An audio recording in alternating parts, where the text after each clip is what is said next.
네, 시청자 여러분 안녕하십니까. 전쟁 같은 주식장 내일 시장에서 승리할 수 있는 전략을 짜보는 시간 스타워즈 투나잇의 강성호입니다. 네, 안녕하세요. 임민소입니다. 스타워즈 투나잇은 여러분들과 함께 매일매일 1시간씩 주식장에서의 전략 함께 세워볼 텐데요. 네, 먼저 내일 시장에서 우리가 이길 수 있는 전략들 짜보겠습니다. 작전명 시크릿에 내일장 이길 수 있는 4가지 전략들이 준비되어 있습니다. 네, 또 투마로우 스타워즈도 진행이 됩니다. 어제 한규수 매니저가 하루 만에 20% 수익률이 올라갔었죠. 그쵸. 근데 오늘은 또 18% 더 올라갔다고 와, 합니다. 예. 과연 오늘은 또 어떤 종목을 편입할지, 그리고 또 100GPT까지 있으니까요. 끝까지 많은 참여 부탁드리겠습니다. 그럼 작전 세우러 가보시죠.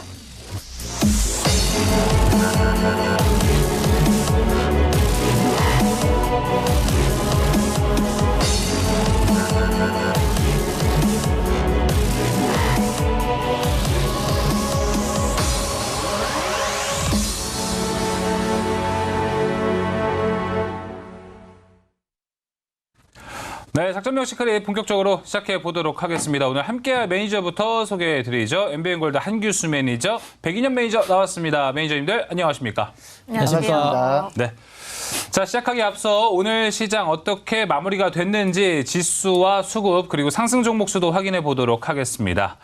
자, FOMC 이후로 우리 시장 크게 기대감으로 올라간 하루였습니다. 오늘 코스피 1.34% 상승했습니다. 33포인트가량 올라가서 오늘 2,544포인트까지 상승한 모습이고요.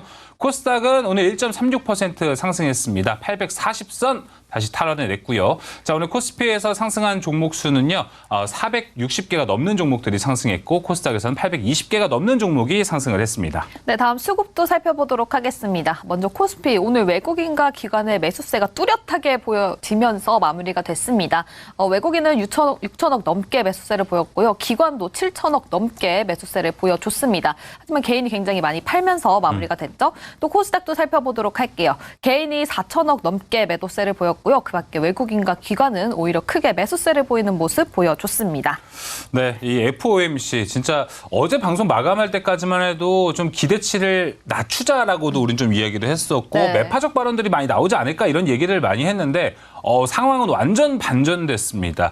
미국 시장도 엄청나게 잘 올라갔고, 오늘 우리 시장도 그 기대감 고스란히 좀 올려받아서 잘 올라갔습니다. 일각에서는 네. 오늘 지수 올라간 게 좀 아쉽다라고 얘기하시는 분들도 있더라고요. 맞아요. 뭐 예를 들어서 한 2%가량 코스피가 더 올라갔으면 어땠을까? 삼성전자가 조금 더 올라갔으면 어땠을까? 이런 얘기를 많이 했었을 텐데, 네. 저는 사실 최근에 우리 증시가 한 번 오른 날 좀 많이 올라갔었잖아요. 네. 막 어떤 날은 7%도 올라가고 막 그러니까요, 그랬잖아요. 코스피가. 그러니까요. 그런 날보다는 저는 이런 날이 좀 누적이 됐으면 좋겠다. 이런 대세 생각을. 상승이 더 좋죠. 맞아요. 그렇기 때문에 한규수 매니저님도 오늘 시장 잘 보셨겠지만, 네. 오늘 상승 혹시 좀 아쉽다고 보시나요? 아니면은 이 상승세가 좀 더 유지될 거라고 보시나요? 아쉬운 건 오늘이 아쉬운 게 아니고 어제가 아쉬웠죠. 예. 어제 국내 증시가 안 빠져도 되는 장인데 그냥 빠져버렸고, 또 뜬금없이 빠져버렸고, 그런 가운데 이제 미국 증시가 이제 급등하면서 오늘 올라간 게 겨우 어제 하락한 것을 만회하는 정도로 이제 마감이 되니까 오히려 저는 그게 좀 아쉬웠던 그런 부분이었고요. 오히려 좀 분위기가 많이 좋아져서 저도 이제 지수가 오늘보다 고점을 시초가로 좀 넘어서 양봉을 좀 그리면서 끝내지 않을까라는 그런 아쉬움이 좀 있긴 했는데, 뭐 그런 대로 일단 지수가 오늘 신고가 기록했고, 또 지수가 신고가를 기록하면서 미국 증시도 신고가를 기록하고, 가장 중요한 부분은 미국에서 금리 인하 가능성을 피력을 한 겁니다. 정말 예상치 않았던 그 미국의 금리 인하 가능성, 파월 의장의 발언 가능성이 상당히 큰 호재가 된 것이고, 그것은 분명히 이제 우리나라라든가 또 글로벌 국가들의 어떤 유동성을 강화시킬 수 있는 그런 어떤 호재가 될 수 있는 가능성이 높아서, 저는 이 분위기가 시장의 어떤 대세 상승장 2024년 강세장으로 진입하는 어떤 초기의 신호가 아닐까라는 그런 기대감을 분명히 가지고 있습니다. 그래서 그동안 제가 반도체라든가 이쪽 섹터가 2024년에 어떤 장을 주도할 수 있다라는 얘기를 했던 근거가 올해 내년에 경기가 살아날 수 있는 가능성이 있기 때문에 해드렸던 말씀이고요. 경기가 살아날 수 있는 가능성이 더 높아진, 그런 가능성이 높아진 그런 오늘 하루의 시장인 것을 보고 있어서 내년 증시에 대한 기대감들을 우리 시청자 여러분들 가지시고 지금부터 좀 적극적으로 준비를 좀 하셨으면 좋겠습니다. 네, 기대감을 좀 확인할 수 있었던 하루, 그리고 또 상승의 초입이 될 수도 있다라고 들어봤습니다. 백인환 매니저님도 이게 동의하시는지 궁금합니다. 네, 일단 저 같은 경우에는 12월 달 약간 보수적으로 보자고 말씀을 드렸었는데 지금 미국 기준금리도 생각보다 뭐 좀 잘 나오면서 일단 올해 생각보다 연말까지 생각보다는 조금 더 강한 시장 흐름이 보여지지 않을까라고 생각을 하고 있습니다. 뭐 기본적으로 계속해서 말씀을 드렸던 반도체 섹터는 기본적으로 좋을 것 같고요. 그리고 미국 기준금리 인하 기대감이 높을수록 최근에 우리나라 증시에서 보면 2차 전지 관련 종목들로 수급이 꾸준히 유입되는 모습도 보였거든요.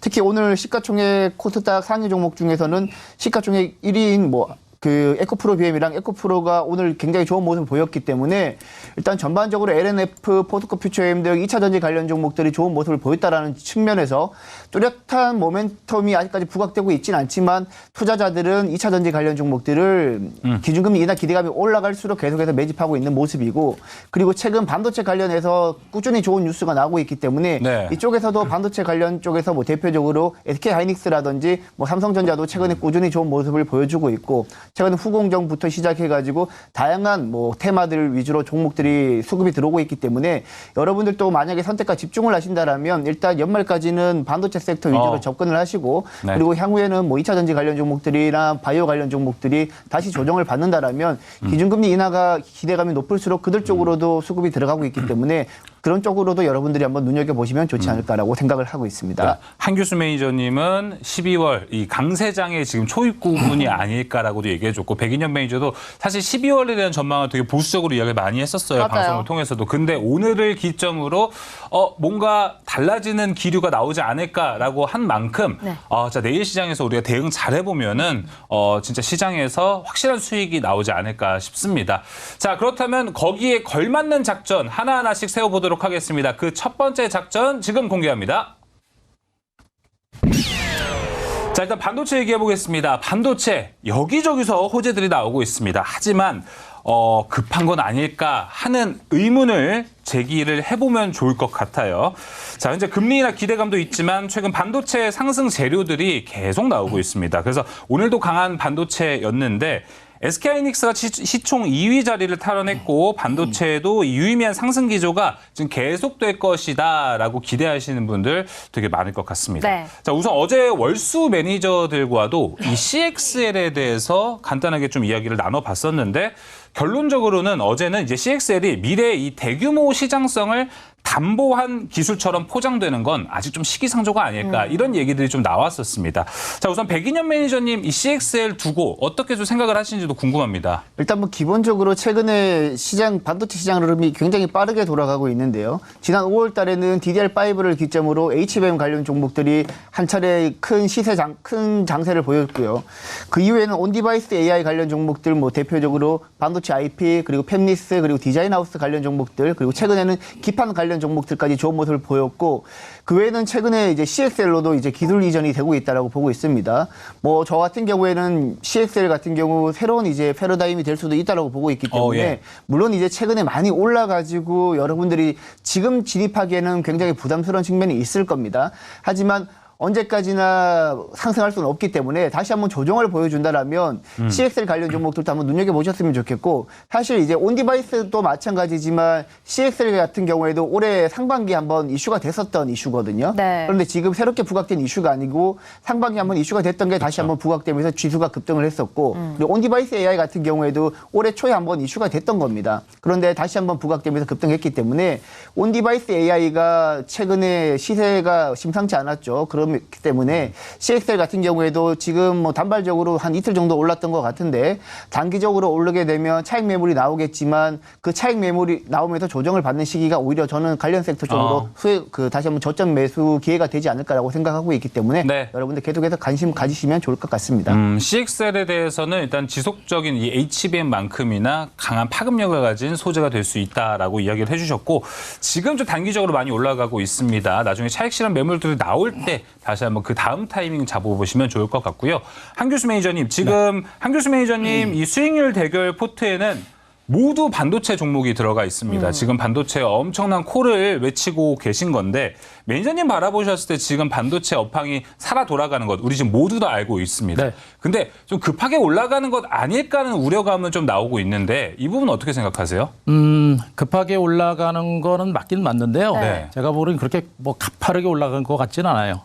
그만큼 이제 반도체 쪽은 성장 가치가 크다라는 부분하고 그리고 대형주들 중에서는 먼저 삼성전자하고 하이닉스가 먼저 올랐죠. 네. 그리고 나서 이제 뭐 한미반도체라든가 HBM 관련주 올랐고 최근에 온디바이스 걸렸고 이번에는 CXL 관련주까지 올라갔는데 이 CXL 섹터들까지도 우리는 장기적인 관점에서는 계속해서 보셔야 될 종목 그 섹터라고 보시면 됩니다. 일단 이 반도체 관련주가 많이 오르는 종목은 올라서 먼저 쉬는데 안 빠집니다. 그러니까 지금 한미반도체도 그렇고 또 제주반도체도 급등 나왔다가 약간 눌림이 있습니다만 뭐 추세적으로 급락한 건 아니고요. 그러니까 반도체 관련주들이 많이 올라서 쉬는데 옆으로 쉬었다가 다시 올라가는 형태가 되고 있고 얘네가 쉬는 동안 다른 종목 다른 반도체가 또 올라가고 또 얘네가 가다 쉬면 다른 반도체가 올라가는 말 그대로 순환 상승세가 계속해서 진행되고 있는 그런 과정인 거예요. 그러니까 반도체 관련주들이 주도주다라고 하는 부분들은 바로 그겁니다. 그러니까 다른 종목들은 지수가 못 갈 때 꺾이지만 얘네들은 계속해서 우상향하는 이런 형태가 되고 있어서 지금 시장은요.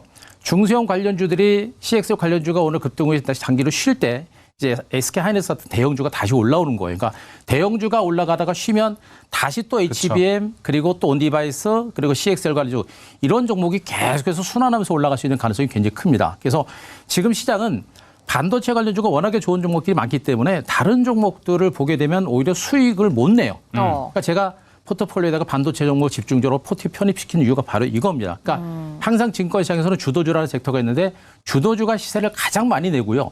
오히려 주도주가 올랐어도 더 안전한 게 주도주입니다. 그래서 지금은 반도체가 주도주고 이런 사이클상의 흐름이 계속해서 반복이 되기 때문에 반도체 종목에 대해서 우리가 포트에 편입할 때는 이런 사이클상의 흐름들을 순환매의 흐름들을 보시면서 포트에 적절하게 종목들을 넣게 되면 반도체 상승 사이클을 우리가 고스란히 수익으로 연결시킬 수 있는 그런 좋은 기회가 될 수 있을 거로 보고 있어서 네. CXR 관련주는 일시적으로는 테마주로 형성되고 있습니다만 중장기적으로는 성장주로 다시 부각되기 때문에 단기적으로는 조심하되 중기적으로는 CXR 관련주도 우리가 계속해서 볼 만한 종목으로 보시면 되겠습니다. 자, 그러면은 한규수 매니저님 지금 포트 전략처럼 반도체에 순환매 대응하기 위해서는 대형주부터 쭉 밑으로 소부장까지 내려오는 다양한 종목군을 갖고 있는 게 지금 유리한 건가요? 아니면은 SK하이닉스라든지 소부장에서 대표적인 종목 하나 정도만 갖고 있는 게 유리한 건가요? 그거는 이제 투자하시는 분들 성향에 따르면 틀릴 것 같아요. 일단 뭐 나는 투자 금액이 좀 크고 그리고 이제 주가가 변동성이 큰 거를 너무 싫어한다. 네. 라는 분들은 제가 보기엔 더 덩치 큰 삼성전자라든가 하이닉스 같은 이런 시가총액 큰 종목들을 중심으로 해가지고 듬직하게 들고 가시는 게 좋을 것 같고요. 그러면서도 동시에 나는 중소형주 쪽에서도 좀 짜릿하게 뭐 한번 수익을 내고 싶다라고 한다면은 포트폴리오로 그런 식으로 짜는 게 필요하겠죠. 그러니까 제가 보기에는 현재 포트에서는 이제 대형주 하나 정도, 그다음에 말씀드린 HBM 쪽도 하나 정도, 그리고 지금 이제 온디바이스, 그다음에 그 CXL인데 CXL은 제가 보기엔 매수 포인트는 조금 시간을 좀 가지시고 보시는 게 좋겠고요. 네. 지금 온디바이스 쪽이 오히려 제가 보기엔 내년 1월 달 삼성전자에서 갤럭시 S24가 나오기 때문에 네. 온디바이스 쪽이 제가 보기엔 여전히 핫합니다. 그래서 온디바이스 쪽에 대한 비중을 좀 더 높이고 그 대형주 한 종목 정도는 포트에 담아놓고 가는 이런 전략으로 해가지고 종목을 몇 개씩만 바꾸면서 계속해서 가는 그런 매매 전략을 펼치시면 이 장은 뭐 제가 보기에는 뭐 소외될 수 있는 장은 일단 아니에요. 그러니까 분명히 주도주가 확실히 나오고 있고 내년 경기 전망이 불투명했는데 그거를 파월 의장이 확인시켜줬습니다. 금리 인하하겠다고 했기 때문에 뭐 경제가 살아난다고 보시면 되고 경제가 살아나면 반도체는 반드시 시장 전면에서 주도주로 더 갈 수 있다라고 보시는 게 좋을 것 같습니다. 알겠습니다. 지난 화요일이 생각이 나요. 반도체가 너무 올라갔다 보니까 제가 한규수 매니저님 그리고 백인현 매니저님한테 반도체 너무 올라가지 않았어요? 그래서 좀 조심해야 되지 않을까요? 이랬는데 두 분 모두 아직 시작도 안 했다. 맞아요. 반도체 종목이 포트에 없으면 오히려 소외받을 수 있다라고 맞아요, 말씀을 맞아요. 주셨는데 바로 어제 크게 상승이 나왔었죠. 그래서 좀 원초적인 질문을 해보려고 해요. 지금 시장에서 대형주를 또 담아야 된다고 한규수 매니저님께서도 얘기를 하셨는데 워낙 SK하이닉스 항상 말씀을 하셨고 백인현 매니저님은 지금 시점에서 삼성전자와 SK하이닉스 대형주 하나를 담는다면 이렇게 얘기를 꺼내자마자 바로 웃음을 지으시는데 이게 일단 곤란한 질문은 아니죠? 아니요, 뭐 둘 중에 하나 뽑는다라면 네. 지금은 SK하이닉스가 맞다라고 보고 있고요. 하지만 실제로 뭐 이제 SK 하이닉스든 삼성전자든 최근에 이제 HBM 시장에서 둘이 맞붙었고 네. 그 다음에 CXL 시장에서도 지금 맞붙고 있거든요. 네. 전반적인 반도체 시장이 두 기업이 경쟁하기 시작하면서 더 파급력이 더 커질 가능성이 저는 높다라고 보고 있고요. 만약 여러분들이 투자를 하신다라면 뭐 둘 중 하나 기업 투자하신다라면 SK 하이닉스가 조금 더 액티브하게 움직이니까 더 맞다고 생각을 하는데 네. 많이 올라서 부담스럽다고 생각을 하신다라면 뭐 최근에 후공정 관련 종목들 많이 올랐고 뭐 HBM 그리고 온디바이스 AI 관련 종목들이 많이 올랐는데 아직까지 오르지 않은 종목들은 전공정 쪽이 아직까지 많이 오르지 않았습니다. 네. 과거 같은 경우에는 뭐 전공정 관련 종목들이 반도체 섹터가 한 번씩 급등할 때 한 번씩 시세가 나올 때 전공정 관련 종목들이 굉장히 잘 움직였었는데 네. 지금은 조금 바뀐 모습인데 만약에 여러분들이 많이 올라서 부담스럽다면 내년 상반기를 보고 뭐 소재주 제가 항상 말씀드리지만 소재주나 뭐 건식식각 소모성 부품 관련 종목들 위주로 여러분들이 한번 접근을 하신다라면 충분히 여러분들 매수 기회가 있지 않을까라고 저는 생각하고 있습니다. 삼성전자, SK 하이닉스 고민하기보다는 두 개 다 담는 거 어때요? 돈이 한정적이잖아요. 아, 그런 리스크가 있겠지만 오히려 저는 그 돈을 또 반반 나눠서 두 개 다 가져가는 게 대형주에 하나 넣고 중소형주에 또 넣어야죠. 나머지 돈으로. 중소형주가 욕심이 워낙 끝이 크게 없네요. 올라가니까. 진짜. 반도체 갈 때 대세에 탑승해야죠. 맞습니다. 그래서 요 반도체 대세 상승에 올라가고 있는데 제가 이틀 전에 이베스트 증권에서 나온 리포트를 하나 봤습니다. 네. 근데 여기서 백윤현 매니저님 낸드 부분의 가격 상승이 최근에 좀 있었잖아요. 네. 이 부분이 최근에 이제 감산 효과에 따른 것이지 내년에 있을 우리가 기대하는 수요 회복은 아니다. 그래서 뭔가 기대하는 V자 반등보다는 좀 안 나오지 않을까라는 의문을 좀 제기하더라고요. 일단 기본적으로 이제 반도체 업체들은 이제 삼성전자나 SK 하이닉스나 이제 1년 동안 투자해야 되는 캐펙스 비용 이제 캐파가 이제 정해져 있을 텐데 네. 지금 뭐 HBM이라든지 CXL이라든지 전반적으로 메모리 반도체 중에서는 D램 쪽에 약간 치중한 모습이 보이고 있습니다. 그래서 향후에 내년에 이제 D램 시장과 메모리 반도체 시장에 한해서 D램과 낸드 쪽 두 개만 놓고 본다라면 캐펙스가 D램 쪽으로 많이 집중될 가능성이 높기 때문에 낸드 쪽보다는 D램 쪽으로 투자하는 게 저는 맞다라고 보고 있고요. 그리고 전반적으로 지금 살아나고 있는 시장 또 낸드보다는 D램이 빨리 네. 살아나고 있기 때문에 만약에 투자를 하신다라면 여러분들도 약간 메모리 반도체 중에서 D램에 포커스를 맞춰가지고 투자를 하신다라면 조금은 더 낫지 않을까라고 생각을 하고 있습니다. 알겠습니다. 그럼 백일현 매니저님 지금 시점에서 반도체 관련주 혹시 유심하게 봐도 좋다라는 종목 있을까요? 일단 퀄리타스 반도체 좋게 보고 있는데요. 네. 지금 뭐 온디바이스 AI뿐만 아니라 CXL 관련 종목으로도 부각되고 있는데 네. 오늘 고점 대비 많이 밀렸습니다. 음봉이 굉장히 길게 나왔기 때문에 아마 조정이 추가적으로 나올 겁니다. 그래서 지금 내일 당장 들어가라고 말씀을 드리는 게 아니라 나중에 조정이 나타난 다음에 다시 한번 반등을 할 때 과거 주도주였던 종목들이 빠르게 반등하는 경향이 많았기 때문에 퀄리타스 반도체 같은 경우에는 여러분들이 한번 눈여겨보셨다가 충분히 조정을 거친 다음에 매매하시는 게 한번 충분히 기회가 있지 않을까라고 저는 보고 있습니다. 알겠습니다. 조정을 받을 때 그때 좀 접근을 해보면 좋다라고 말씀해 주셨는데 한규수 매니저님이 지난주에 편입하자마자 다음날 목표가, 그다음 또 2차 목표가 달성, 또 3차 목표가 달성까지 해냈죠. 그 종목이 퀄리타스다. 네. 예. 한규수 매니저님 지금 어떤 종목 보고 계십니까? 아무래도 오늘 이제 주제가 CXL 쪽으로 이제 포커스가 좀 맞춘 것 같아서 제가 종목은 CXL 쪽에서 네오셈이라는 종목을 그나마 이제 반도체 종목 중에서 괜찮은 종목으로 제가 좀 압축을 했습니다. 네. 지금 CXL 관련주들은 지금 네오셈이 제가 보기엔 대장이에요. 대장이고 일단 오늘 어제 상한가 쳤고 오늘은 뭐 14% 오르고 나서 십자 음봉 그리고 나서 마감이 됐는데 일단 그 CXL의 가장 핵심적인 부분들은 SSD입니다. 솔리드 스테이트 드라이브죠.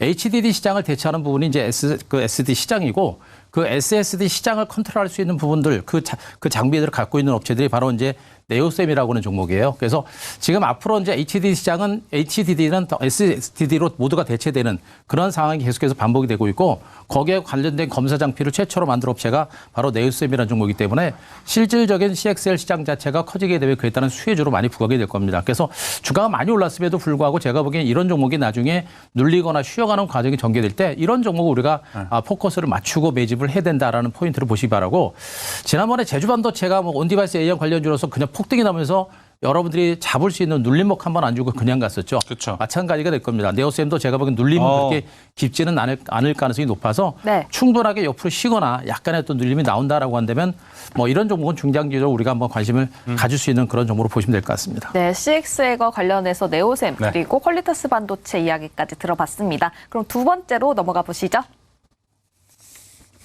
네, 두 번째 작전명. 성장주와 로봇의 장밋빛 미래입니다. 일단 성장주는 저희가 세 번째, 네 번째에서 금리 인하와 관련된 이야기를 해보면서 네. 이야기를 좀 해보도록 하고요. 두 번째 작전에서는 로봇 이야기를 좀 해보겠습니다. 일단 정부에서도 계속해서 지원책이 나와주고 있고 이 로봇이라는 게 미래차 그리고 드론까지도 산업이 연계될 수 그렇죠. 있다라는 이야기가 나오고 있습니다. 한교수 매니저님, 네. 로봇 관련주 지금 주가 일단 기술적인 측면으로 봤을 때는 로봇 관련주들 지금 어떻게 보십니까? 일단 뭐 로봇 관련주들은 그동안 이제 분석을 드리면서도 이제 주가가 좀 많이 올랐다라는 얘기 좀 많이 말씀드렸죠. 네. 일단 성장성에 대해서는 저도 이견은 없습니다. 이견은 없고요. 그리고 이제 그런 기대감을 가지고 주가가 많이 올랐고 특히나 이제 두산 로보틱스도 신규 상장됐다가 일시적인 눌림목 후에 주가가 뭐 신고가를 기록할 정도로 엄청난 강세가 나타나서 로봇에 대한 어떤 시장의 관심이 여전히 크다라는 부분에 대해서는 분명히 뭐 이견을 제시할 만한 그런 상태는 일단 아닙니다. 그렇기 때문에 일단 이 로봇 시장 자체가 계속해서 우리나라뿐만 아니라 전 세계적으로 성장하는 그런 시장이고 우리나라가 좀 후발업체다 보니까 로봇 시장에 대해서 진출하고 정부 차원의 지원을 통해서 그 시장을 키우고 거기다 기업들을 지원하고자 하는 그런 어떤 의미가 상당히 큰 것으로 일단 판단을 하고 있어서 긍정적으로 봅니다만 다만 제가 보기에는 일단 현재 이 로봇 산업이 뭐 매년 한 40% 이상 성장을 한다고 합니다. 그런데 지금 현재 2025년 정도의 그 시장 규모가 약 6조 원 정도에 된다고 합니다. 네. 6조 원 그러면 최근에 반도체라든가 뭐 전기차 시장이라든가 이런 것들에 비한다고 한다면 그 시장 규모가 절대 그렇게 큰 시장은 아니거든요. 그건 그래요. 이런 걸 보게 되면 자 기대감은 큰데 실질적인 시장 규모가 그렇게 크지 않다라는 것을 보게 되면 앞으로 로봇 관련주들의 실적이 얼마나 좋아질 것인가라는 것을 봤을 때 조금 장밋빛 전망이 좀 강하게 온 게 아닌가라는 그런 생각을 좀 하고 있고 그런 기대감이 주가에 어느 정도 반영됐기 때문에 실질적으로 로봇 관련주가 실적이 좋아질 때까지는 정말 시간이 좀 많이 걸릴 것 같고요. 압도적인 실적을 발표할 만한 종목들이 얼마나 있을 것인가라는 것에 대비를 한다고 한다면 정부의 이런 지원에도 불구하고 주가적인 측면에서 주가가 올라갈 수 있는 한계, 상승 여력은 아직까지는 좀 제한적이지 않을까라는 그런 생각을 하고 있습니다. 그래서 정부 지원책에 의해서 로봇 관련주가 잠깐 움직이더라도 이미 기대감은 주가에 다 반영됐고요. 실질적으로 실적이 주가에 반영될지 여부는 아직은 좀 지켜봐야 되는 그런 상태가 아닌가라는 생각이어서 뭐 이런 기사에도 불구하고 아직은 조금은 저는 약간 보수적으로 대응하시는 게 좀 낫지 않을까라는 생각을 가지고 있습니다. 아직까지는 좀 보수적으로 실적을 좀 봐야 된다라는 이야기를 들어봤는데 백인영 매니저님의 뷰는 어떻습니까? 로봇주. 일단 뭐 우리나라 로봇 시장에서 가장 부각되고 있는 건 최근에 이제 두산 로보틱스잖아요. 두산 로보틱스는 이제 협동 로봇에 국한되어 있는데 아까 말씀하셨던 로봇 시장 규모가 2025년 그 6조 원이라고 말씀하신 는 협동 로봇 시장에 국한된 거고요. 네. 서비스 로봇 시장만 따로 떼어놓고 본다라면 서비스 로봇 시장 같은 경우에는 지난 2022년 20조 원 규모에 달했기 때문에 사실 규모가 그렇게 우리가 이제 우리 국내 로봇 관련 종목들 시총 합한 거 고려했을 때 규모가 그렇게 큰 건 아니지만 빠르게 성장하고 있다라는 측면에서 그리고 연평균 한 30~40%의 꾸준한 성장률을 보이고 있다는 측면에서 저는 뭐 로봇 시장 생각보다 나쁘진 않을 것 같다라고 저는 보고 있고요. 사실 2차 전지 관련 종목들도 사실 실적이 나오기 전부터 주가가 움직였거든요. 그래요. 그때 당시에 우리 애널리스트들이 밸류를 측정할 때 한 3년 이상의 밸류를 땡겨와가지고 미리 밸류를 측정했기 때문에 지금 로봇 시장 같은 경우 지금 올해 내년에 이제 2024년이니까 2025년 뭐 2027년 이후에 이제 밸류를 땡겨온다라면 뭐 사실 지금 충분히 성장할 수 있는 저는 섹터라고 보고 있고 특히 이제 저 같은 경우에는 협동 로봇에 좀 국한해가지고 우리나라에서는 두산 로보틱스 위주로 여러분들이 한번 보신다라면 저는 괜찮을 것 같습니다. 네. 알겠습니다. 종목 두산 로보틱스까지 이야기를 해줬고 한교수 매니저는 아직 그 로봇 섹터에 대한 보수형 관점이 있기 때문에 관심 종목은 없다라고 좀 정리해 보도록 하겠습니다. 네. 자, 그럼 세 번째 작전으로 넘어가 보도록 하겠습니다. 자, 이제 금리 인하 이야기 해보겠습니다. 드디어 나온 금리 인하 발언. 우리는 어떤 자세를 앞으로 가져가야 할까요? 자, 어제 FOMC에서 반전의 금리 인하 발언이 나왔습니다. 그래서 모든 분들이 이 기대하는 상승장이 이제는 정말 나올 것인가? 그리고 우리는 앞으로 어떤 포인트들로 내년 시장을 대응해야 되는지 이 작전을 정말 세밀하게 맞습니다. 짜봐야 될 것 같거든요.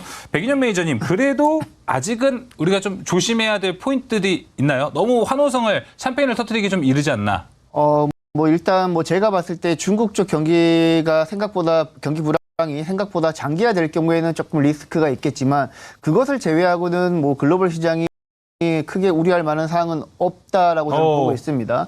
일단 기준금리 인하 얘기가 이제 기준금리가 발표되면서 패드워치를 보게 되면 원래 내년 5월 달부터 기준금리가 인하할 가능성이 높았는데 지금 기준금리 발표 이후에 내년 3월 달부터 기준금리 인하할 가능성이 높아지고 있습니다. 그런 측면에서 봤을 때 지금 전반적으로 국내뿐만 아니라 미국 증시는 내년부터 본격적으로 상승세에 접어들 가능성이 높고 항상 말씀드리지만 내년 11월 달 미국 대선이 예정되어 있고요. 우리나라 내년 4월 달에 총선이 예정되어 있습니다. 그렇습니다. 그 해에는 보통 일반적으로 지수가 좋았기 때문에 전반적으로 여러분들이 투자를 하신다면 내년에 주도 섹터가 될 만한 반도체 섹터뿐만 아니라 기준금리가 인하하게 될 경우에는 보통 성장주 위주로 올라가기 때문에 뭐 바이오라든지 IT 반도체 관련 종목들 전반적으로 함께 상승할 여지가 매우 높다라고 보시면 되겠습니다. 마찬가지로 인공지능이나 로봇 관련 종목들도 사실 기존에는 테마였다가 최근에는 성장주로 이제 인식이 되고 있기 때문에 네. 그쪽 섹터들도 여러분들이 한번 눈여겨보신다면 내년에 좋은 매매 가능하지 않을까라고 저는 보고 있습니다. 알겠습니다. 이 금리 인상 그리고 긴축 기조에 대해서 좀 희망을 좀 계속 가져봐야 되는 시기가 아닌가 싶은데요.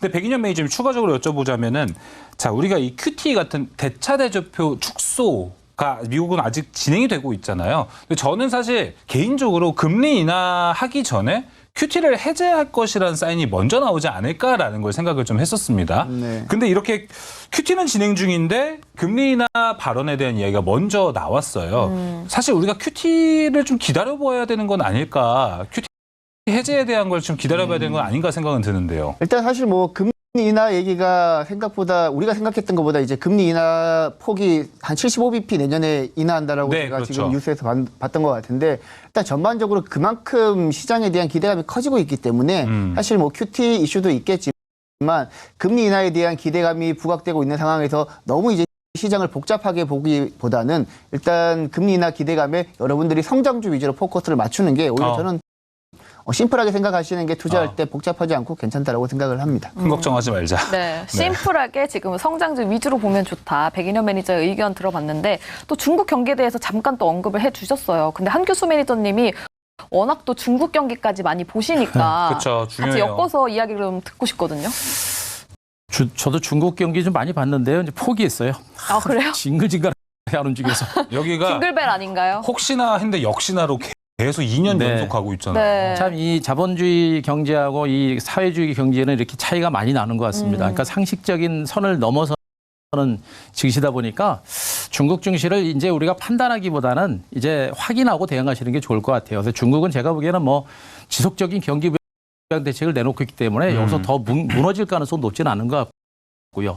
그나마도 내년 정도에서는 그렇게 경기 부양 대책을 내놓으면 내년 정도에서 살아나지 않을까. 그러니까 제가 내년 이후에 강세장을 제가 예측을 하는 이유가 뭐냐면 미국은 경기가 너무 좋은 상태고 중국이란 나라가 이렇게 지금은 계속해서 경기 부양 대책을 내놓는데도 불구하고 경기가 안 살아나지만 그래도 내년 하반기 정도에서 살아나지 않을까라는 것을 전제에 네. 깔아놓은 겁니다. 그러면 중국 경기가 더 나빠지지 않는 상태에서 미국 경제가 살아나게 되면 증시는 우리 증시는 분명히 상승할 수 있는 여건이 분명히 있는 것이고요. 가장 중요한 부분은 지금 현재 한국 증시, 지금 증권 시장을 보실 때 너무 의심하시면 안 돼요. 시장은 그동안 충분한 의심을 거치고 나서 지수가 지금 신고가 나온 것이고 또 미국의 금리 인상을 뭐 더 하지 않을까 내지는 금리 인하 하는 거야 라는 의구심이 있었는데 또 금리 인하까지 한다고 미국에서 얘기를 했습니다. 그럼에도 불구하고 거기에 더 의심을 하게 되면 어떻게 됩니까? 좋은 기회를 우리가 놓칠 수가 있거든요. 그러니까 지금 시장은 악재가 별로 없어요. 악재가 별로 없습니다. 그래서 우리나라 경기도 진짜 경기가 안 좋죠. 그동안 계속 경기가 안 좋은 겁니다. 더 안 좋아지느냐 여기서 터닝하느냐 그 차이인데 이렇게 금리 인하를 단행할 수 있는 여건이 생기면 내년에는 경기가 좋아질 것이다라는 그런 분위기로 바뀌는 것이기 때문에 증시도 여기서 저점을 찍고 움직일 수 있는 그런 가능성이 굉장히 높은 거예요. 그래서 시장은 악재 없습니다. 너무 작은 것까지 걱정하시고 대응하시면 너무 늦기 때문에 네. 지금 시장은 보이는 대로 긍정적인 관점에서 시장을 보시는 게 맞지 않을까 싶습니다. 알겠습니다. 저한테 해주시는 말 같습니다. 제가 좀 의혹을 제기를 몇 개를 하니까 악재 없다. 아, 좋은 시장이다. 걱정하지 마라. 네, 걱정하지 마라. 여기 얘기를 좀 해주셨습니다. 그럼 또 종목 바로 들어봐야겠죠. 네. 백인영 매니저님, 오늘 이 이슈와 함께 아까도 얘기를 해주셨을 때 보니까 성장주에 대한 긍정적인 시각을 좀 비춰주셨습니다. 네. 어느 종목을 보는 게 좋을까요? 일단 뭐 지금 성장주로 가면 반도체 섹터에 집중하는 게 맞다라고 보고 있고요. 제가 생각하고 있는 유망주로는 이제 ISC가 가장 적합하지 않을까라고 생각을 합니다. ISC 같은 경우에는 테스트 소켓을 생산하는 업체인데 뭐 리노공업 같은 경우에는 포거핀 타입의 테스트 소켓을 생산하고 ISC 같은 경우에는 러버 타입의 테스트 소켓을 생산하는데 러버 타입 같은 경우에는 AI 반도체나 데이터 서버용 그 기판처럼 반도체 기판이 이제 큰 거에 많이 적용을 된다라고 합니다. 그래서 내년부터 AI 데이터 센터가 본격적으로 확대되기 시작한다라면 상대적으로 러버 타입을 생산하고 있는 ISC가 조금 더 기대감이 부각될 수 있다라고 보고 있기 때문에 네. ISC가 조금 더 유망하지 않을까라고 저는 보고 있습니다. 백인현 매니저님은 지금 ISC를 말씀해 주셨습니다. 그럼 또 한규수 매니저님 혹시 네. 보는 종목 있으실까요? 일단 뭐 반도체는 기본으로 보시되 이제 지수가 올라가고 시장이 살아나게 되면 반도체 섹터 외의 종목들도 이제 서서히 이제 움직일 거로 보고 있는데요.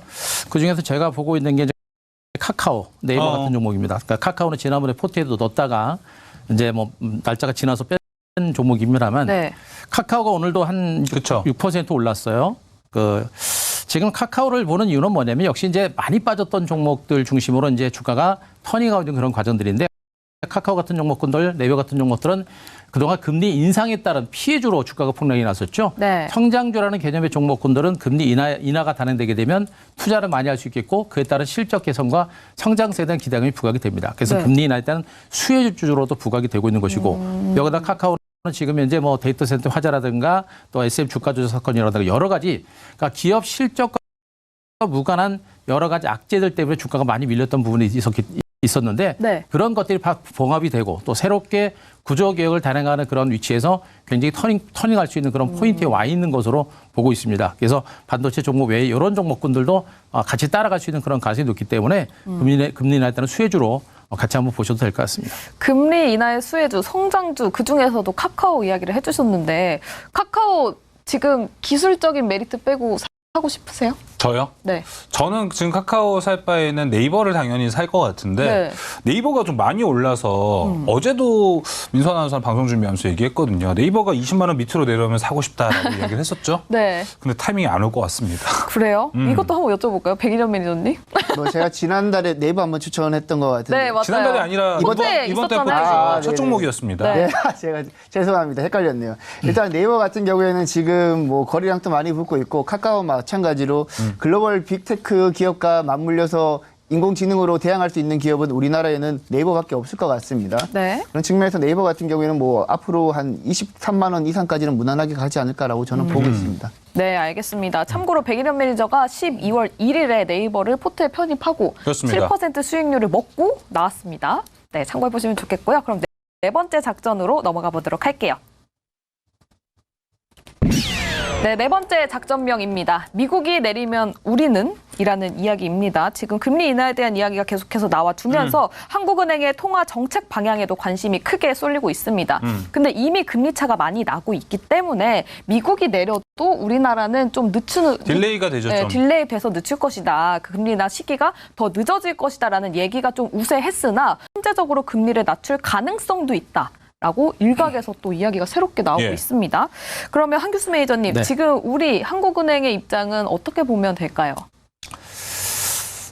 이게 한국은행하고 정부하고 네. 입장차라는 게 참 애매모호해요. 좀 있어 왔습니다. 최근에. 미국 같은 경우는 그래도 이제 연준이 굉장히 중립적인 위치에서 금리 정책을 참 많이 잘 폈는데 아직까지 우리 대한민국의 그 한국은행은 그런 위치에 있는가라는 것을 좀 본다라고 한다면 일단 상식적인 선에서는 미국이 금리 인하를 단행을 하고 나서 우리나라가 단행을 하는 게 맞을 것 같아요. 그쵸. 우리나라 가계부채 문제 때문에 네. 그렇게 단행하는 게 맞을 것 같은데 이제 총선이 있고 하다 보니까 먼저 경기를 살리고자 뭐 정부에서도 압박을 하게 되면 또 한은에서도 금리를 또 인하하지 않을까라는 그런 걱정도 있기는 합니다. 다만 최근에 이제 한은 총재께서 최근에 굉장히 뭐라고 할까요? 이제 강한 어조로 그런 가계부채에 대한 어떤 그런 부분에 대해서 얘기를 많이 강하게 했기 때문에 그런 압박도 쉽지는 않을 것 같고 또 들어온다고 하더라도 쉽게 금리 인하를 단행하지는 않을 걸로 일단 예상을 합니다. 지금 가계부채 문제가 굉장히 심한 상태고 상당히 위기 국면이고요. 가계뿐만 아니라 기업들의 어떤 부채라든가 또 국가 부채도 마찬가지고요. 이런 걸 감안하게 되면 금리 인하가 그렇게 쉽게 단행되지는 좀 않을 걸로 일단 예상을 하고 또 그렇게 돼서도 안 되는 게 아닌가라는 그런 생각을 하고 있어서 금리 인하를 하더라도 만약에 미국이 단행을 하고 나서 우리나라가 단행되지 않을까라는 뭐 그런 기대감을 가져봅니다. 네. 진짜 혹시나 백인윤 매니저님, 우리나라가 미국보다 금리 인하를 먼저 단행할 가능성, 뭐 지금 뭐 다 자막에는 뭐 5월 가능성도 이렇게 점쳐지고 있다, 뭐 이런 얘기가 나오고 있는데 5월이라면은 미국과 한 달, 두 달 별로 큰 차이는 안 날 것 같다라는 생각은 좀 들거든요. 만약에 우리나라가 좀 5월 생각보다 빠르게 금리 인하를 하게 된다면 시장의 영향은 좀 어떻게 받을까요? 일단 뭐 기본적으로 우리나라도 미국과 마찬가지로 금리 인하를 단행하게 되면 IT 성장주 위주로 많이 움직이고요. 그리고 바이오 쪽으로 많이 움직이기 때문에 기존의 비율랑은 크게 달라질 게 저는 없다고 보고 있습니다. 계속해서 반도체 섹터 위주로 여러분들 매매하시면 될 것 같고, 그리고 뭐 바이오 관련 종목도 최근에 약간 주춤하고 있긴 하지만 워낙 바닥주들이 많기 때문에 바이오 관련 종목들로 매매하시면 좋을 것 같고, 뭐 개인적으로는 사실 우리나라가 미국보다 금리 인하를 조금 더 빨리 할 수 있다라고 보고 있습니다. 왜냐하면 우리나라가 이제 먼저 금리 인하를 할 경우에는 미국과 금리 차가 많이 더 벌어지기 때문에 우리나라에 있는 자금이 미국으로 옮겨간다, 이 이슈 때문에 이제 우리나라가 먼저 금리 인하하기가 어려운 건데 사실 내년에 미국이 1년 단위로 봤을 때는 공격적으로 굉장히 금리 인하를 할 거기 때문에 우리나라에서 자금을 빼서 계속해서 공격적으로 금리 인하를 하고 있는 미국으로 자금을 옮기기가 사실 여의치는 않을 겁니다. 그래서 최근에 그 원달러율 같은 경우에도 최근에 원화가 강세를 보이고 있는 이유도 같은 맥락이라고 보시면 될 것 같기 때문에 최근 가계부채가 많이 급증하고 있고 말씀하신 것처럼 내년 4월에 총선도 예정되어 있기 때문에 우리가 미국보다 선제적으로 뭐 한두 달 정도 먼저 인하를 하더라도 사실 우리나라에 있는 자금이 뭐 미국으로 빠르게 옮겨간다라는 우려는 크게 안으시지 않으셔도 될 것 같습니다. 알겠습니다. 그러면 한국은행 이 금리와 관련해 가지고 볼 수 있는 종목들, 성장주도 괜찮고 성장주라면 그 종목은 어떤 종목인지 먼저 백인현 매니저님 관심 종목 있으십니까? 네, 저는 지금 ABL 바이오 관련 종목 중에 하나 좋게 보고 있는데요. 지금 ABL 바이오 같은 경우 차트 한번 보시게 되면 12월 달에 ABL 바이오 기간 수급이 꾸준히 들어오고 있습니다. 제가 말씀드렸지만 바이오 관련 종목들이 금리랑 영향이 없는 것 같지만 금리 인하가 본격적으로 진행되게 되면 바이오 관련 종목들의 주가가 가파르게 오르기 시작하거든요. ABL 바이오는 최근에 바이오 관련 종목들 중에서 가장 안정적으로 바닥을 다지고 있고 기본적으로 기간 수급이 유입되고 있고 내년 1월 달 JP모건 헬스케어 컨퍼런스도 예정되어 있기 때문에 전반적으로 바이오 관련 종목들도 여러분들이 바닥에 있는 종목들이라면 한번 눈여겨보셔도 되지 않을까라고 생각하고 있습니다. 알겠습니다. 그럼 또 함규수 매니저님은 아까 동일하게 카카오 생각하고 계신가요? 카카오 정도로 보시면 될 것 같고요. 그 외에는 일단 반도체 쪽으로 계속 보시는 게 좋을 것 같습니다. 네, 반도체와 카카오 주목해 보시면 좋을 것 같습니다. 네, 오늘도 4가지 작전을 통해서 내일장 이길 수 있는 전략 모두 짜봤습니다. 이제 수익률 대결이 펼쳐지는 투마로우 스타고즈로 넘어가 보도록 하겠습니다.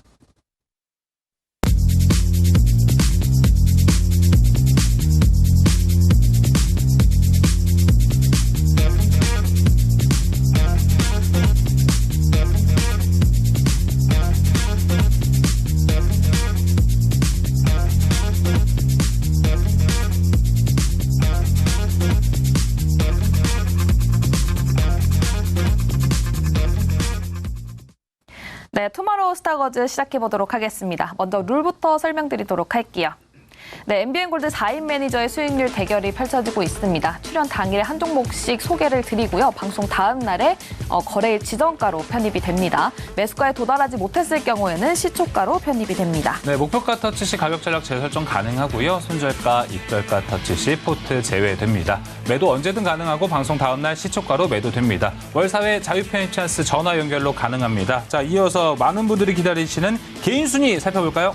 네, 개인 순위 함규수 매니저가 1위를 여전히 지켜주고 있지만 수익률은 몇 배로 자꾸 올라갑니다. 지금 20%에서 60%까지 이번 주만 40%가 올라갔어요. 레버리지 쓴 거 아닙니까? 그러니까요. 예. 63.55% 수익률 보여주고 있고요. 2위에도 조범수 매니저 3.14% 수익률 보여주고 있습니다. 그리고 3위에는 백인현 매니저 자리하고 있네요. 자, 이어서 종목별 순위도 살펴보도록 하겠습니다. 한규수 매니저의 이 레버리지 의심이 될 정도의 종목은 바로 퀄리타스 반도체였습니다. 네. 오늘도 올라가서 56.38%의 총수익률을 기록했고요. 2위 조범수 매니저의 종목도 대단합니다. 오로스 테크놀로지가 22%, 3위 백인현 매니저 이번 달 첫 번째 종목 네이버 7.32% 수익을 기록했습니다. 네, 다음 변동사항도 체크해 보도록 하겠습니다. 변동사항, 먼저 조범수 매니저의 MBT가 오늘장에서 손절가를 터치했는데요. 6,400원으로 손절가를 낮추고 계속해서 보유한다고 하고요. 한규수 매니저님의 SK 하이닉스 오늘장에서 목표가를 달성했고 퀄리타스 반도체는 3차 목표가를 달성했습니다. 관련 전략 오늘 바로 여쭤보도록 하고요. 또 백인현 매니저의 Y랩이 오늘장에서 손절가를 터치했는데 지금 먼저 백인현 매니저의 Y랩부터 이야기 들어보도록 하겠습니다. 네, 일단 Y랩 같은 경우에는 21선 이평선을 이탈하면서 일단 손절가 8,000원 이탈을 했는데요. 일단 내년에 네이버 웹툰 상장 기대감이 여전히 부각되고 있습니다. 네이버 웹툰이 상장 기대감이 부각될수록 Y랩 같은 경우에는 주가가 상승할 여지가 높기 때문에 뭐 지금 단기적으로 주가가 조정을 보이고 있지만 제가 봤을 때는 이 부근에서 어느 정도 바닥을 다진 다음에 다시 한번 반등할 여지가 있다라고 보고 있기 때문에 내년 네이버 웹툰 상장 기대감을 가지고 계시다면 여전히 보유하셔도 된다라고 보고 있고 네. 일단 손절가는 7,500원으로 낮추고 계속해서 보유하도록 하겠습니다. 알겠습니다. Y랩 여전히 보유 가능하다라고 말씀을 주셨고요. 한규수 매니저님의 종목도 리뷰를 들어봐야 될 것 같습니다. 박수로 먼저 아, 그럴까요? 반응을 해줘야죠. 아, 대단하십니다, 진짜 매니저님. 고맙습니다. 레버리지 쓴 것 같고 이게 아마 제가 봤을 때 저녁 방송은 물론이고 매일경제TV 통틀어서 지금 수익률 최고지 않을까. 근데 그게 이번 달뿐만이 아니에요. 이번 연도에 그런 적이 꽤 많았죠. 하긴 당연히 있었던 일이죠. 네. 네, 그럼 퀄리타스 반도체 지금 3차 목표가 달성했는데 어떤 전략 취하십니까? 퀄리타스 반도체는 우리 백인현 매니저께서 응원을 해줘가지고 맞아요. 그것도 편입하는 날, 한몫합니다. 옆에서. 편입하는 날 상한가 먹으십시오. 딱 한마디는 그다음부터 팍 올라가지고 이렇게 네. 좋은 수익을 내었습니다. 응원해 주셔서 GPT가 딱 감사드립니다. 진단을 해줬네요. 네, 응원해 주셔서 감사드리고요. GPT의 기도발. 일단 네. 주가가 이제 목표가 3차 목표까지 많이 올라가서 일단은 이제 포트에서 뺐습니다만 네. 제가 보기엔 이런 종목은 지금 시장의 중심에 있는 종목이기 때문에 시세가 끝날 만한 종목은 일단 아니에요. 아까도 이제 우리 백인현 의원님께서 말씀주셨지만 이런 종목은 시세 자체가 죽은 건 아니고 약간 쉬어갈 수 있는 가능성이 있습니다. 쉬었다가 다시 갈 수 있기 때문에 일단은 포트는 제외하되 중기적으로 재상승 가능성이 있기 때문에 만약에 더 밀리게 되면 뭐 포트에 다시 편입할 수도 있겠고요. 그렇기 때문에 일단 이런 종목은 좀 긴 관점에서는 긍정적인 시각은 유지하실 필요가 있다는 얘기를 한 번 정도 해드리고요. 그 SK 하이닉스도 한번 좀 잠깐 보겠습니다. 네. SK 하이닉스도 결국엔 뭐 이겼습니다. 중간에 시세가 좀 출렁거리고 답답하고 뭐 팔고 싶은 생각도 많이 있었겠습니다만 네. 결국엔 지난달에 포트에 넣어놓고 거의 수익을 별로 못 냈다가 다시 이번 달 초에 다시 넣어서 결국엔 목표 수익률을 달성을 했습니다. 대형주기 때문에 얻을 수 있는 기대 수익률이 크지는 않아요. 그러나 제가 항상 말씀드렸듯이 SK 하이닉스는 반도체 종목의 바로미터입니다. SK 하이닉스가 살아있는 이상 반도체 시장은 살아있다라고 보시면 돼요. 그 사이에 중소형주들은 변동성만 있을 뿐 중장기적인 방향은 똑같다고 보시면 되겠습니다. 그래서 일단 목표가 달성을 해서 이 종목도 아직은 보유하겠습니다. 무겁지만 네. 좀 더 가져가는 관점에서 보유하고요. 네. 목표가를 14만 5천으로 조금 더 올리고요. 그리고 익절가도 13만 5천으로 조금 더 올리도록 하겠습니다. 네, 목표가를 더 올린 SK 하이닉스입니다. 한규수 매니저의 리뷰 모두 들어봤고요. 자, 이어서 이제 백인현 매니저의 공략주 바로 들어보도록 하겠습니다. 네, 오늘 공략주는 이스페타시스입니다. 이스페타시스 같은 경우에는 MLB 기판을 제조하는 업체이고요. MLB 기판 같은 경우에는 기존의 이스페타시스가 뭐 유선통신 쪽으로 매출 비중이 높았다라면 올해 들어서는 데이터 센터 쪽으로 매출 비중이 빠르게 늘어나고 있는 추세이고요. 물론 AI 반도체 시장이 급격하게 커지면서 데이터 센터향 매출 비중이 높아지고 있다라고 보시면 되겠습니다. 일단 기본적으로 데이터 센터향 MLB 기판 같은 경우에는 뭐 생각과는 다르게 뭐 약간 유선통신보다는 오히려 마진율이 좀 더 낮은 측면이 있습니다. 그래서 영업이익률은 생각보다 우리가 기대했던 것보다는 안 나오고 있었지만 내년부터는 얘기가 조금은 달라집니다. 기존에 이스페타시스가 공급하고 있는 AI 가속기를 만들고 있는 글로벌 업체 이제 신제품이 내년에 초에 나옵니다. 그렇기 때문에 내년 초에 AI 가속기 신제품이 나오게 된다면 MLB 기판 판가 같은 경우에도 더 올라가기 때문에 마진율은 우리가 기대했던 만큼 올라올 수 있는 그런 구조다라고 보시면 되겠습니다. 일단 이스페타시스 차트도 한번 보시면서 제가 추가적으로 보충 설명드리도록 하겠습니다. 이스페타시스 같은 경우에는 12월 달 기간 매집세가 꾸준히 들어오고 있고 오늘 또 기간이 꽤 많이 샀습니다. 따라서 지금 21선에서 안정적으로 이스페타시스가 안착을 하고 있는 모습이기 때문에 지금 매수가는 한 3만 원 잡고 그리고 목표가는 3만 5천 원 잡고요. 네. 손절가는 2만 7천 원 잡고 무난하게 보유하시면 될 것 같습니다. 네, 이스페타시스 목표가 35,000원, 손절가 27,000원으로 제시했습니다.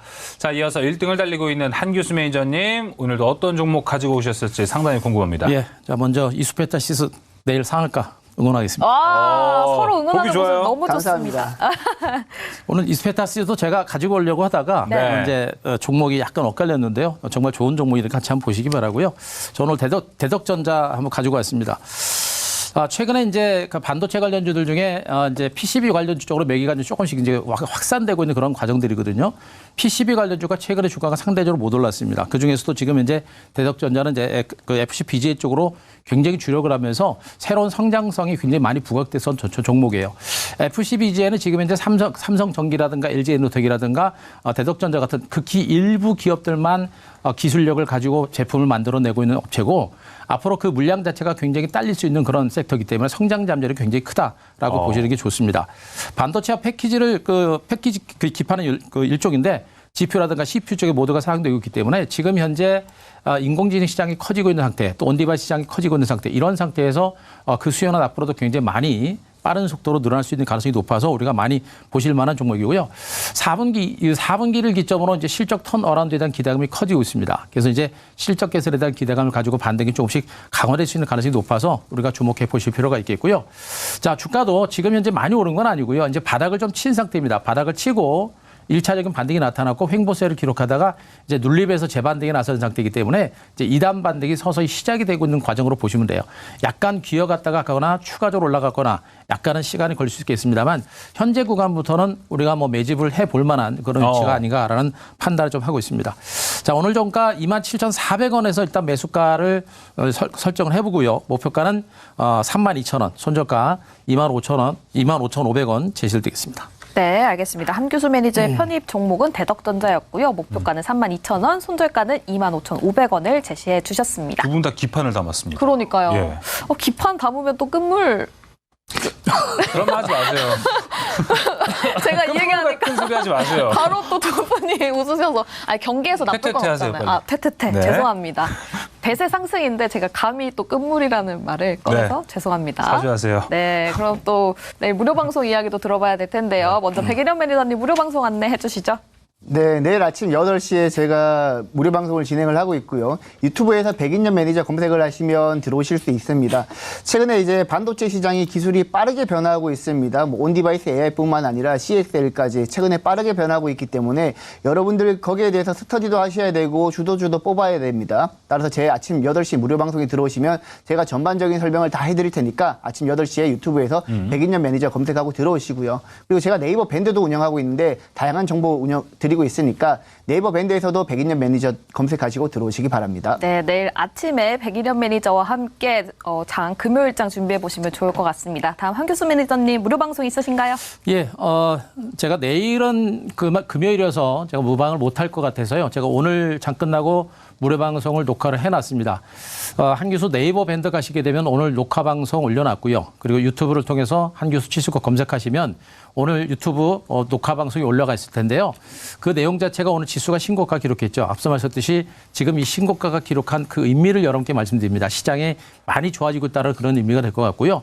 가장 중요한 부분은 앞으로 시장을 이끌어갈 수 있는 주도주가 또 핵심 대장주가 어디가 될 것이냐. 그 섹터와 종목군들을 낱낱이 제가 분석을 드렸습니다. 그래서 꼭 가셔가지고 네이버 밴드 가셔서 한규수 매니저 네이버 밴드 가셔서 오늘 녹화 방송 보시기 바라고 또 유튜브 통해서 꼭 내용들 청취를 하시기 바랍니다.